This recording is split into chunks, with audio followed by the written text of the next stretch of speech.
Igan, bahagyang tumaas ang presyo ng mga sangkap sa paggawa ng tinapay. Tignan natin kung apektado ang presyo ng paborito nating almusal. Live mula sa Quezon City, may unang balita si James Agustin. James! Gang, good morning. Bahagyaman na nagmahal yung ilang sangkap sa paggawa ng pandesal. Hindi apektado niyan yung ilang mga bakery dito sa Quezon City na hindi nagtaas ng presyo. Ang sinasabi sa atin, ang diskarte na ginawa nila ay bahagyang niliitan nila yung binibentang pandesal na bagay na naiintindihan naman ng kanilang mga suki. 2 pesos at 50 centavos pa rin mabibili ang kada piraso ng pandesal sa bakery na ito sa Quezon City. Ilang buwan na silang hindi nagtaas ng presyo. Ngayong bagyang tumaas daw ang presyo ng mga sangkap nito.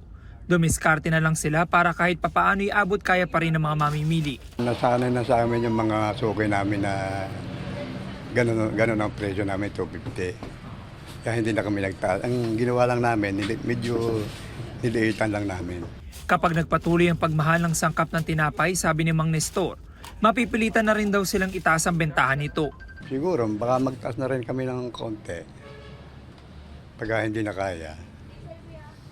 Mga magkano yun? Siguro mga 3 piso na. 3 pesos.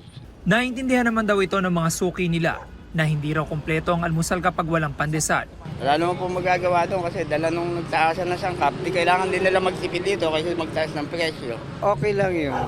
Parang pares lang din naman. Halimbawa, pag lumaki tapos tumaas din yung presyo, parehas lang naman din. Medyo mabigat sa bulsa kasi tumaas. Pero pag binawasan mo ng konti yung laki ng tinapay na gano'n yung presyo, parang hindi mo siya maramdaman. Wala magagawa kasi ano naman, ganyan talaga.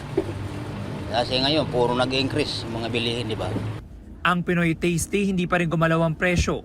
50 pesos ang kada balot ng malaki, habang 25 pesos yung mas maliit. Sa test naman siguro, kahit hindi kami kumikita pa rin masiguro doon.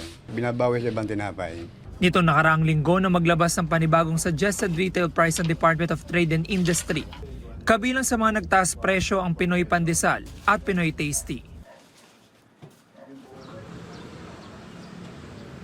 Samantala, igan yung ibang tinapay tulad halimbawa nung kababayan na paborito rin ng mga kapuso nating mamimili ay bahagyang tumaas yung presyo mula po sa dating 4 pesos ay 5 pesos na ngayon kada piraso. Yan ang unang balita mula rito sa Quezon City. Ako po si James Agustin para sa GMA Integrated News.